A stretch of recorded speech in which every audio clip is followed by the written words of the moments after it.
प्रणाम दोस्तों। आशा करता हूँ आप सभी का जीवन सुखमय और शांतिपूर्ण तरीके से बीत रहा होगा। दोस्तों, आज मैं आपके सामने एक छोटी सी रहस्यमय और वास्तविक घटना पर आधारित एक छोटी सी कहानी साझा करना चाहता हूँ जो मेरे साथ मेरे जीवन के दौरान घटी। दोस्तों, हुआ ऐसा था कि अपनी आध्यात्मिक यात्रा के दौरान मैंने कई विभिन्न यात्राएं की और निरंतर कर रहा हूँ। उन्हीं यात्राओं के दौरान एक बार मुझे एक भंते जी से, भंते बुद्धिस्ट मॉन्क को कहा जाता है, जो बुद्धिस्ट मॉन्क होते हैं उनको हिंदी में भंते कहा जाता है। तो एक बार उन्हीं यात्राओं के दौरान मुझे एक भंते जी से मिलना हुआ और उन भंते जी से काफ़ी विचार विमर्श हुए, ज्ञान का आदान प्रदान हुआ। उसके बाद मैंने उन भंते जी को अपनी जिज्ञासा बताई कि मुझे सन्यासी, वैरागी, भंते जी लोग और ऐसे आध्यात्मिक लोग जो अध्यात्म में निरंतर लगे हुए हैं, शुरू से ही ऐसे लोग मेरे लिए कौतूहल का विषय रहे हैं और मुझे अपनी तरफ आकर्षित करते रहे हैं। तो उन भंते जी ने मुझे अपने साथ कुछ दिन बिताने के लिए आमंत्रित किया। तो मैंने उनका आमंत्रण स्वीकार किया और मैंने सोचा ठीक है, चलो एक बार इनका जीवन जी के देखते हैं, ज़रा पास से देखते हैं और देखते हैं इनका जीवन कैसा होता है। तो उसी यात्रा के दौरान मुझे महाराष्ट्र के वर्धा ज़िले में जाने का मौका मिला। वर्धा ज़िला जो कि नागपुर से लगभग 70 से 80 किलोमीटर की दूरी पर स्थित एक ज़िला है, जो कि महात्मा गांधी जी के द्वारा उनका एक आश्रम है, सेवाग्राम आश्रम, जिसके कारण बहुत ही विश्व प्रसिद्ध है और वहाँ निरंतर ही महात्मा गांधी जी के जो भी चाहने वाले हैं उनका आना लगा रहता है। तो दोस्तों, मैं उस वर्धा ज़िले में जब भंते जी के यहाँ गया तो भंते जी एक बुद्ध विहार में निवास कर रहे थे, जो कि वो जो भंते जी थे वो रहने वाले तो उत्तर प्रदेश के थे और उनके साथ जो उनके गुरुजी थे वो भी उत्तर प्रदेश के थे, लेकिन उन लोगों ने वहीं वर्धा विश्वविद्यालय से, जो कि एक हिंदी विश्वविद्यालय है, एकमात्र भारत का हिंदी विश्वविद्यालय है, वहाँ से उन्होंने अपनी बौद्ध अध्ययन की PhD वगैरह की। उसके बाद वो लोग, उनके अंदर से आंतरिक प्रेरणा आई कि यहीं कुछ रह के करते हैं, तो वो लोग वर्धा में ही कुछ करने लगे। तो उन्होंने चीवर ले रखा है, वो तो एक आधिकारिक रूप से भंते हैं, तो उनका तो जीवन वही है, बुद्ध विहार में रहना और बुद्ध प्रचार करना, बुद्ध की शिक्षाओं का प्रचार प्रसार करना। तो वो लोग बुद्ध विहार में ही रहते थे। हालांकि उनका अपना एक अस्थायी निवास अभी बन रहा था, तो लेकिन एक टेम्परेरी रूप से वो लोग जो है एक बुद्ध विहार में रह रहे थे कुछ समय के लिए। तो मुझे भी उनके साथ रहने का सौभाग्य प्राप्त हुआ। तो उन्होंने उनके बताए एक दिन को मैंने जाने के लिए अपनी तैयारियां कर ली। ऐसी बातचीत के दौरान मेरा एक दोस्त है राहुल, उससे मैंने इसकी चर्चा की कि मैं जल्द ही वर्धा जाऊंगा और एक बुद्ध विहार में भंते जी लोगों के साथ रह के उनकी जीवनचर्या को ज़रा नज़दीक से देखूंगा और उनसे कुछ ज्ञान प्राप्त करूंगा। तो राहुल ने भी मेरे साथ चलने के लिए अपनी इच्छा जाहिर की। मैंने कहा ठीक है राहुल, अगर तुम्हारी इच्छा है तो तुम हमारे साथ आ सकते हो। तो हम और राहुल दोनों ने ही निश्चय किया कि हम दोनों ही जाएंगे। और मेरे लिए भी एक अच्छा हुआ कि मुझे अपने साथ एक साथी मिल गया, तो मुझे भी अच्छा लगा और राहुल काफ़ी मुझसे जुड़ा हुआ है। हम दोनों की इच्छाएं, सोच काफ़ी हद तक मिलती हैं। तो हम दोनों ने अपना एक यात्रा जो है प्रारंभ की। फिर हम लोग जब वर्धा पहुँचे फिर वहाँ से हम लोग बुद्ध विहार गए। तो बुद्ध विहार में जब हमारा जाना हुआ तो वहाँ हमने पाया कि मतलब एक सिंपल सा एक बुद्ध विहार क्या कहते हैं, एक हॉल टाइप का एक रूम होता है, एक मंदिर की तरह ही होता है। वहाँ बुद्ध की प्रतिमा होती है और जो भी बुद्ध के चाहने वाले जो साधक होते हैं वो लोग आते हैं, उनकी वंदना करते हैं, शीश नवाते हैं और जो भी अपना चढ़ाना वढ़ाना, जो भी अपना दैनिक क्रियाकलाप वो करते हैं और फिर वो लोग चले जाते हैं। और जो भंते जी हैं वो लोग वहीं रहते हैं। वो लोग आते हैं तो उनका प्रसाद ग्रहण करते हैं, उनको प्रवचन देते हैं, ज्ञान की बातें बताते हैं, बुद्ध जी के जो त्रिरत्न हैं और जो अष्टशील हैं उनकी शिक्षा देते हैं और उनसे भोजन दान लेते हैं। जो कि जो आते हैं डिवोटीज डिसाइपल्स उन लोगों के, वो लोग अपनी स्वेच्छा से खुद ही अर्पण करते हैं। तो हम लोग वहाँ गए, उनके साथ रहते रहे, तो काफ़ी हम लोगों को अच्छा लगा। एक अलग तरह का वातावरण उस बौद्ध विहार में रहना हुआ। दिन भर लोगों का आना जाना लगा रहता था। लोग आते थे, अपने अपने माध्यम से अपनी पूजा अर्चना करते थे और चले जाते थे, लौट जाते थे। तो दोस्तों वहाँ हमने पाया कि जो हमारा मतलब जो खाने पीने की जो व्यवस्था थी वो मतलब एक दान की तरह से मान लीजिए। मतलब हम लोग वहाँ जो है, जो भी वहाँ 15-20 दिन रहे, वो एक साधु का जीवन ही हमने जिया। बस वस्त्र हमने जो नहीं बदले, वस्त्र हमने अपने सामान नहीं रखे, लेकिन हमने एक साधु का जीवन जिया। तो वहाँ लोग आते थे, जैसे सुबह का नाश्ता हुआ, दोपहर का नाश्ता हुआ, शाम का हुआ, तो वो खुद ही लोग आते थे और रोज़ लोगों का प्रतिदिन का जो है अपना एक शेड्यूल बना हुआ था कि आज इनके माध्यम से होगा, आज उनके माध्यम से होगा। ऐसे निरंतर लोगों का तांता लगा रहता था वहाँ भोजन दान देने के लिए। और उस समय वर्षा काल भी चल रहा था, तो वर्षा काल के समय भोजन दान का अपना ही महत्व होता है बुद्ध परंपरा में।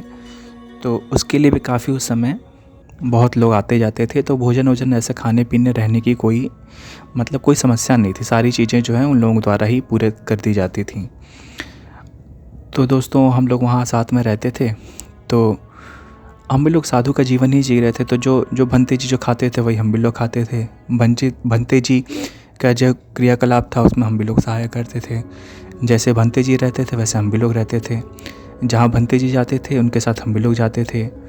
उनके जीवन शैली को देखते थे, उनके सारे क्रियाकलाप, दिनचर्या, उसके साथ साथ हम भी लोग संलग्न हो चुके थे पूरी तरीके से।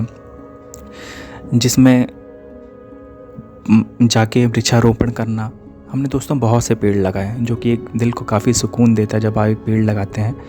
हमने ऐसे सैकड़ों पेड़ लगा डाले, हमने और राहुल ने। जो इसको लगाने के बाद दोस्त ने दिल को एक अलग तरीका सुकून मिलता है। और जब पेड़ बड़े हो जाएंगे तब जब आप देखेंगे तो उन्हें एक अलग ही दिल की खुशी और एक प्रेरणा मिलती है। तो हमें वो सौभाग्य प्राप्त हुआ, हमने बहुत से पेड़ लगाए और लोग जो गरीब दुखिया लोगों की जो है अलग अलग माध्यम से बहुत ही सहायता की, उसमें संलग्न रहे। लोगों को भंते जी के साथ जाके ज्ञान प्रचार लोग देते थे, हम लोग उनके साथ रहते थे और बड़ा ही आदर और सम्मान मिलता था। वो जो भंते जी थे, वो भंते जी काफ़ी जो मेन भंते जी थे, 2 भंते जी थे, एक सीनियर थे, एक उनके थोड़े से जूनियर थे। तो जो सीनियर थे वो उनकी एक अलग ही छाप थी। वो पूरे वर्धा ज़िले में, उनका नाम भंते कारुणिक था, वो पूरे वर्धा ज़िले में काफ़ी लोकप्रिय हैं। घर घर का एक एक बंदा जो है वो भंते कारुणिक जी को जानता है। उनके साथ ही थे भंते बोधि पंथ, जिनके माध्यम से हमारा वहाँ जाना हुआ था। तो दोस्तों भंते बोधि पंथ और भंते कारुणिक जी दोनों लोग की एक अलग ही छवि थी। बहुत ही आध्यात्मिक प्रवृत्ति के लोग थे, जो लोग बुद्ध गायन वंदना किया करते थे, प्रवचन देते थे, ज्ञान प्रसार करते थे और सेवा में निरंतर लगे रहते थे। लेश मात्र भी अपने बारे में सोचे बिना, स्वार्थ बिना निस्वार्थ सेवा किए जा रहे थे और निस्वार्थ भाव से सेवा में लगे थे। इसलिए प्रकृति भी उनके लिए सहायक थी। उनकी सारी ज़रूरतों को अपने आप ही पूरी हो जा रही थी बिना किसी चेष्टा के। तो ऐसे सब कुछ अच्छे से चल रहा था। हमें भी काफ़ी आनंदित आ रहा था और बहुत कुछ एक जीवन का एक अलग ही अनुभव देखने और सुनने को, समझने को मिल रहा था। तो उसी दौरान दोस्तों एक थोड़ी सी रस्म घटना घटी जिसका मैं जिक्र करना चाहूँगा। वो दोस्तों हुआ ये कि हम लोग बुद्ध विहार में ही रहते थे, वहीं खाना, वहीं सोना, वहीं रहना, वहीं पड़े रहना, मतलब वो बुद्ध विहार ही हमारा सब कुछ था। वो मंदिर भी था, लोग भी आते थे, हम भी रहते थे वहीं, खाना पीना, सोना, पढ़ना लिखना, जो भी कुछ भी है वो सारी चीज़ें जो हैं बुद्ध विहार में ही होती थी। और बुद्ध विहार का एक प्रांगण भी था जिसके अंदर काफ़ी चीज़ें थी, पेड़ पौधे लगे हुए थे, कुआं भी था, और सारी फैसिलिटी जो थी वो मतलब बुद्ध विहार के प्रांगण में ही थी। तो हम लोग निरंतर वहीं रहते थे। तो फिर एक बार क्या हुआ कि जो सीनियर भंते जी थे, भंते कारुणिक, उनको किसी कार्य की वजह से अपने निवास स्थान, मतलब जो जहाँ उनका जन्म स्थान है, वापस उनको उत्तर प्रदेश आना पड़ा कुछ काम की वजह से। तो जिसकी वजह से बुद्ध विहार पे सिर्फ हम और मैं और राहुल और भंते बुद्धिपंत जी, ये 3 लोग रह गए। और एक दादा भी साथ में रहते थे। वो दादा मतलब उनके जो बच्चे थे कुछ मनमुटाव के कारण वो बेघर हो गए थे। तो भंते जी लोगों ने उनको सहारा दिया था और वो वहीं बुद्ध विहार में वो भी अपना रह के जीवन निर्वाह कर रहे थे। वो अब खुद से ही सेवा भाव उनमें थी भी, तो वो खुद ही अपने से थोड़ा झाड़ू उड़ लगाना, साफ़ सफाई करना, बुद्ध विहार की देख रेख करना वो कर दिया करते थे। तो दोस्तों हुआ एक दिन ऐसे ही कि सीनियर भंते जी के चले जाने के बाद हम तीनों लोग ऐसे ही अपना जीवन में सारी चीज़ें जो हैं वहाँ दिनचर्या को फॉलो कर रहे थे। फिर करते करते एक रात हम जैसे करते हैं पूजा अर्चना, शाम को 6:30 बजे जो पूजा अर्चना होती थी, जो 7:30 बजे ख़त्म हो जाती थी, उसके बाद जो है फिर 8 बजे तक थोड़ा ऐसे वैसे होता था, इधर उधर थोड़ी सी बातें होती थी। फिर उसके बाद हम लोग थोड़ा हल्का फुल्का नाश्ता करते थे और फिर सो जाते थे। तो ऐसे ही एक रात को हमने जो है सारी चीज़ें अपनी 8 बजे तक सारी चीज़ें समाप्त हो गई और फिर हमने जो है अपना अपना बिस्तर लगाया और सो गए। तो बुद्ध विहार में सो रहे थे। तो दोस्तों उस रात एक थोड़ी सी विचित्र घटना घटी। वो घटना ये घटी कि ऐसा समझ लीजिए कि मैं अलग सो रहा था, राहुल अलग सो रहा था दीवार से लगा हुआ साइड में, और मैं भी अलग सो रहा था। मतलब हम तीनों लोग अलग अलग थोड़ी थोड़ी दूरी पे सो रहे थे और हल्की फुल्की हमने बातें की, कुछ धर्म चर्चाएं की और फिर हम लोग सो गए। तो दोस्तों उसी रात तकरीबन 12 बजे के बाद का वो समय था, तकरीबन 1:45 बजने वाले थे। और दोस्तों अचानक से जो राहुल बगल में सोया हुआ था उसने अजीब तरीके की आवाज़ निकालना चालू कर दी। दोस्तों थोड़ा सा मेरे लिए मतलब पहली घटना थी, तो मैंने भी मतलब ऐसा मेरे साथ कभी हुआ नहीं था, लेकिन वो पहली बार घटना घटी। तो वो आवाज़ थोड़ी सी मतलब अजीब तरीके से निकाल रहा था। अगर मैं बोल के बताना चाहूँ तो कुछ ऐसे ऊ ऊ ऊ ऐसे दोस्तों रात में 1:30 बजे जो है राहुल ऐसे करने लगा।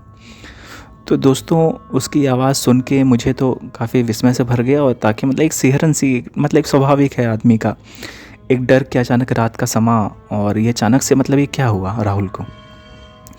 तो राहुल ने जैसे ही किया दोस्तों जैसे मैं ध्यान वगैरह करता रहता हूँ, तो ध्यान करने से दोस्तों ये हो जाता है कुछ कि मतलब आप पूरी तरीके से अचेत अवस्था में कभी सो नहीं सकते। मतलब एक जागरूकता बनी रहती है, आप नींद में रहेंगे तो भी एक जागरूकता बनी रहती है सदैव।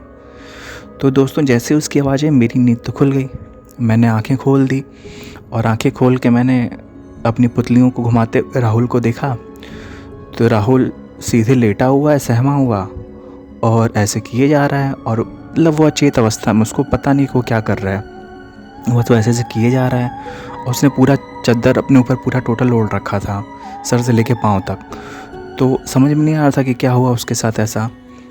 फिर दोस्तों मैंने उठने की कोशिश की कि राहुल के पास चलते हैं देखते हैं। तो दोस्तों जैसे मैंने उठने की कोशिश की, मेरा न हाथ हिला न पैर हिला, मेरी पूरी बॉडी स्टिफ हो गई, और मेरी सिर्फ आँखें जो हैं, आँखों की पुतलियाँ बस घुमा घुमा के रोटेट करके मैं अगल बगल देख रहा हूँ। उसके अलावा मेरी पूरी बॉडी में कोई प्रतिक्रिया नहीं हो रही है। तो उसकी वजह से मेरे अंदर एक और थोड़ा सा मतलब डर थोड़ा हावी हुआ कि मतलब ये क्या हो रहा है मेरे साथ, मैं उठ क्यों नहीं पा रहा हूँ। और दोस्तों फिर मेरे थोड़े से दूरी पे ही भंते जी सो रहे थे। तो भंते जी सो रहे थे, तो भंते जी, मैंने सोचा भंते जी को उठाऊं, लेकिन भंते जी भी जो है वो आवाज़ सुन के वो भी, उनकी नींद खुल गई, वो भी उठ गए। उन्होंने उठा और देखा राहुल की तरफ तो राहुल ऐसे पड़ा हुआ और आवाज़ें कर रहा है। तो उठे वो गए, लाइट जलाए, और लाइट जला के उन्होंने फिर मेरी तरफ देखा और मेरी तरफ ऐसे इशारे से पूछा क्या हुआ, मतलब राहुल को ऐसा क्या हुआ, एक प्रश्नवाचक निगाह से देखा। लेकिन मैंने भी उनको कोई प्रतिक्रिया नहीं की। मैं भंते जी को बस देखे जा रहा हूँ और कोई मतलब मेरा शरीर मूवमेंट ही नहीं कर रहा है। वे भंते जी उठे, वो गए और अगरबत्ती लेके आए और राहुल के पास जो है एक अगरबत्ती जला दिया और जलाए, और जलाने के बाद फिर से लाइट ऑफ की और सो गए।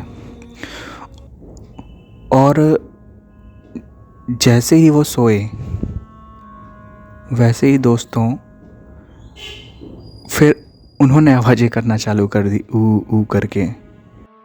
तो दोस्तों जब उन्होंने ऊ करने की आवाज़ें चालू कर दी तो थोड़ा सा मैं काफ़ी विस्मय से भर गया कि अभी तक तो राहुल, लेकिन ये अचानक से भंते जी को क्या हो गया।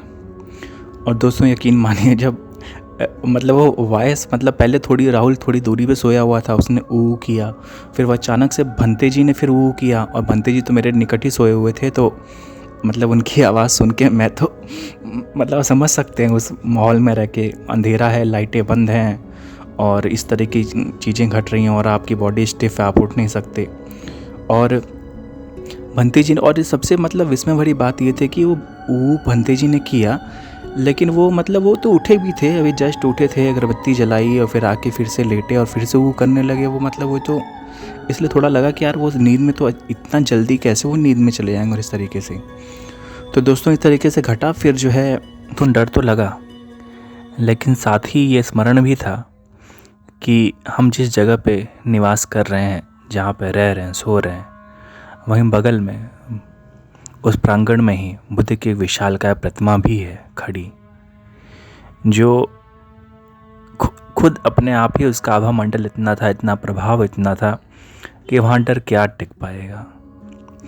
अनायास ही मेरी नज़र उस प्रतिमा की तरफ चली गई और दिल से बस एक भाव ही निकला कि हे भगवान, हे प्रभु, रक्षा करना। बस सारा माहौल शांत स्थिर,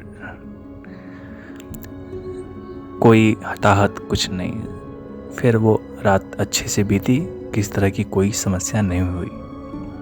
मैं तो खैर फिर ऐसे सोचते सोचते थोड़ी देर फिर मुझे नींद आ गई और फिर सब लोग सो गए। फिर उसके बाद फिर सुबह हुई, और सुबह फिर जब हुई तो काफ़ी हमने मतलब फिर राहुल से पूछा मैंने कि राहुल क्या हुआ था तुम्हें, रात में तुम इस तरीके से क्यों कर रहे थे। तो राहुल थोड़ा सा मतलब सहमा बोला कि मेरे साथ तो थोड़ा सा मतलब एक अलग तरीके की चीज़ हुई। मैं भी बड़े आश्चर्य में भर गया। मैंने पूछा क्या हुआ।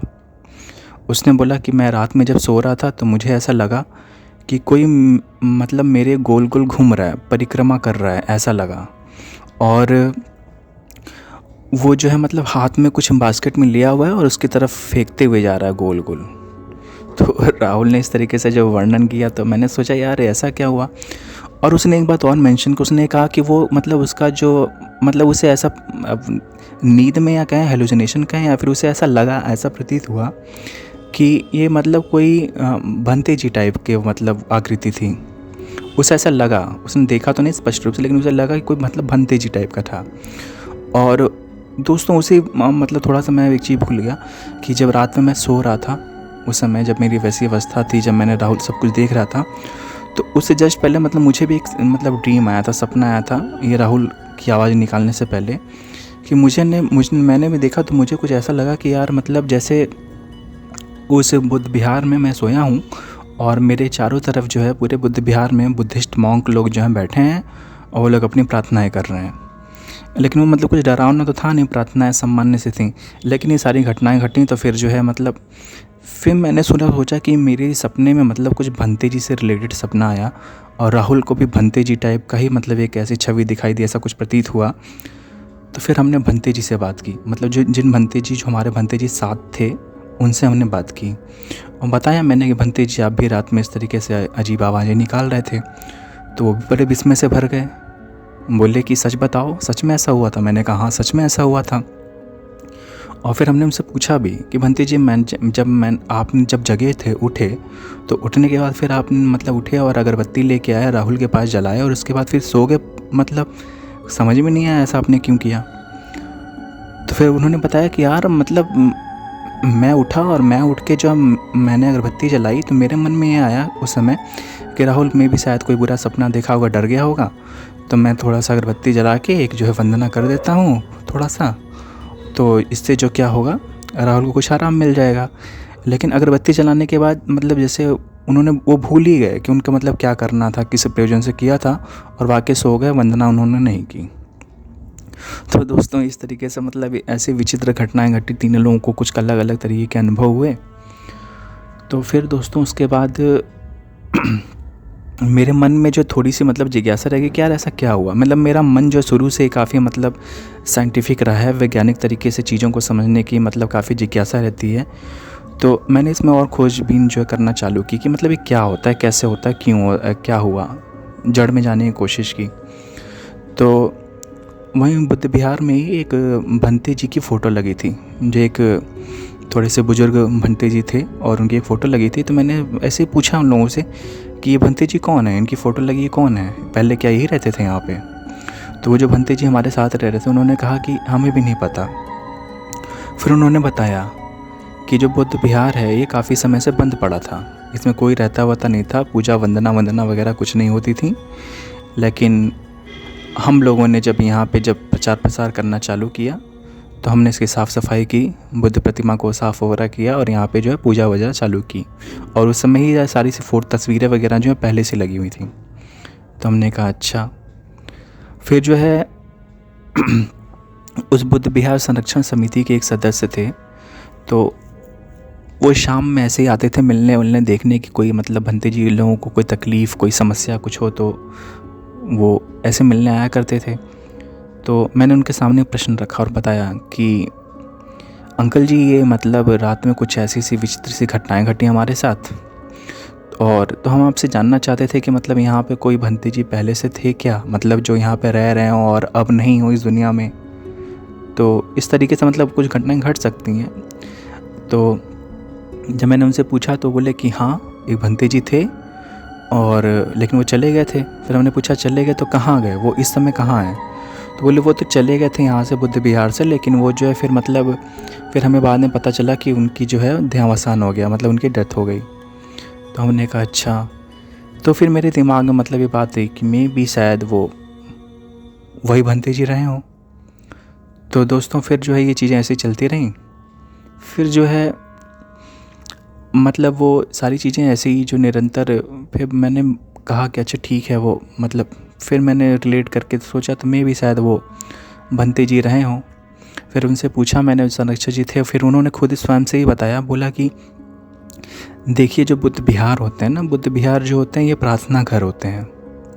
तो यहाँ पे लोग आते रहते हैं, मतलब लोग दिन के टाइम जो सब लोग आते हैं, जो शारीरिक लोग होते हैं जिनके पास शरीर होता है वो आते हैं, पूजा वर्तना करते हैं। फिर उन्होंने एक विस्मयकारी एक बात बताई, उन्होंने कहा कि फिर रात के टाइम जो अशरीरी लोग होते हैं वो लोग भी आते हैं प्रार्थनाएं करने, क्योंकि ये तो मंदिर है, मंदिर तो निरंतर भक्तों के लिए रहता है, सभी के लिए है, चाहे वो इस दुनिया में हो चाहे ना हो। तो मैं भी शायद कोई आया हो प्रार्थना करने। तो हमने कहा अच्छा। तो फिर उन्होंने कहा कि आप लोग जो मतलब रात में यहाँ सोया कीजिए, तो थोड़ा सा मतलब जो रास्ता है, मतलब जो प्रवेश द्वार है जो सीधे जाता है भगवान की तरफ, मूर्ति की तरफ, तो उन्होंने कहा कि इस रास्ते को मार्ग को जो आप लोग छोड़ के साइड में सोया कीजिए, ये रास्ता पूरा क्लियर रखा कीजिए, ताकि कोई भी अगर आया है पूजा वंदना करने आए तो अपना करके जो है चला जाए। तो फिर हमने फिर वैसे ही करना चालू कर दिया। फिर दोस्तों सारी चीज़ें जो है सामान्य तरीके से चलती रहीं, फिर दोबारा ऐसा कोई अनुभव नहीं हुआ।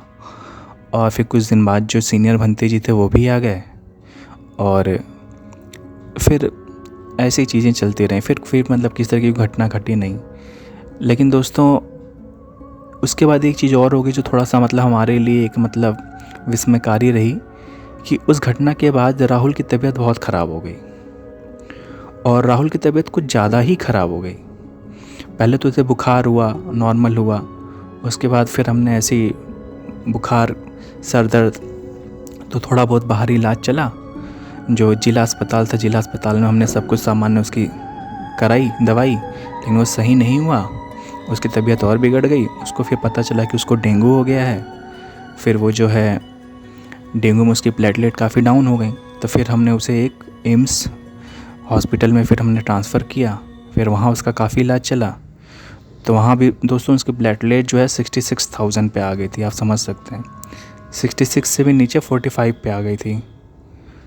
तो 45,000 आ गई थी, काफ़ी रेयर होता है। तो जबकि हमने सारी चीज़ें उससे मतलब जो प्लेटलेट बढ़ाने के लिए थे सब कुछ दी, लेकिन फिर भी वो, तो फिर उसके फिर पेरेंट्स भी आए, उनको हमने बुला लिया, फिर उनके पेरेंट्स भी आए, फिर उसका इलाज हुआ, फिर राहुल सही हो गया फिर उसके बाद। लेकिन उसको रिकवर होने में दोस्तों महीनों लग गए। और उसके बाद फिर राहुल जो है फिर वापस अपने घर चला गया बरेली, और मैं अपने घर आ गया वाराणसी। तो फिर मैंने उसके बाद आने के बाद भी मैंने राहुल से बात की, उसकी तबीयत वगैरह के बारे में पूछा। तो उसने बताया कि अभी पूरी तरीके से सही नहीं हो गया, वीकनेस वगैरह उसको लगती ही है, लेकिन वो कुछ सही हो गया। तो लेकिन फिर उसने राहुल ने एक बात बताई, और उसने कहा कि भैया जब मैं हॉस्पिटल में था मेरी तबीयत बहुत निरंतर बिगड़ रही थी, लेकिन फिर जब मेरे पापा आए तो उसके पापा को उसकी दादी ने एक लॉकेट दिया हुआ था, जो अभिमंत्रित कह सकते हैं या फिर धार्मिक जो होता है लोग पहनते हैं। तो फिर कहा कि उस पापा ने जब आए तो पापा ने उसको वो लॉकेट पहना दिया। उसके बाद फिर उसकी रिकवरी चालू हो गई, और फिर वो कुछ वहाँ से चलने फिरने के लायक हो गया, और फिर वो वापस लौट के घर आ गया। तो दोस्तों ये सारी घटनाएं घटी, तो मैं भी मतलब कुछ कहा नहीं जा सकता ये जीवन जो है बड़ा रहस्यपूर्ण है और बहुत रहस्य है इसमें। तो कुछ कहा नहीं जा सकता कि ये मतलब क्या सच्चाई है क्या घटना है। लेकिन एक के बाद एक की सारी चीज़ें जो अगर लिंक करके देखा जाए कि वो रात में सोना, फिर राहुल को ऐसा अनुभव होना, फिर मेरा उठ नहीं पाना, फिर भंते जी का भी वैसी आवाज़ निकालना, और फिर राहुल की तबीयत बिगड़ जाना, अचानक बहुत ज़्यादा सीरियस हो जाना अचानक से ही। तो दोस्तों ये सब मतलब कुछ मन में रह जाता है जिज्ञासा, जो मतलब पूरी तरीके से क्लियर तो नहीं हो सकता कि ये वहम थे, सारे वहम एक साथ हो गए, या फिर ये घटना वास्तविक घटना कोई घटना घटी थी। लेकिन ये कि हमें अनुभव तो हुआ था, उस रात हमें भी अनुभव हुआ था कि कुछ तो मतलब हुआ था। तो दोस्तों बस एक छोटी सी कहानी थी जो सोचा था आपको सामने साझा करूं, कि हम अक्सर तो सुनते हैं सब जो चीज़ों के बारे में, कहानियाँ, हॉरर स्टोरीज़ वगैरह सुनते हैं, लेकिन ये बंद पड़े मकानों, लोगों के साथ मतलब ऐसी चीज़ें सुने हैं। लेकिन मंदिर वगैरह में भी ऐसी चीज़ें हो सकती हैं जहाँ प्रार्थनाएं चल रही हैं। ये पहली बार मेरे साथ ऐसा हुआ था, पहली एक अनूठी घटना थी जो सुनने को मिली, जानने को मिली, तो मैंने सोचा लोगों को बताना चाहिए। तो दोस्तों आपका जीवन मंगलमय हो, आप सभी धर्मवान बनिए, सही रास्ते पे चलिए, सत्य के साथ चलिए, अपने जीवन को सुखपूर्वक जीजिए। धन्यवाद दोस्तों।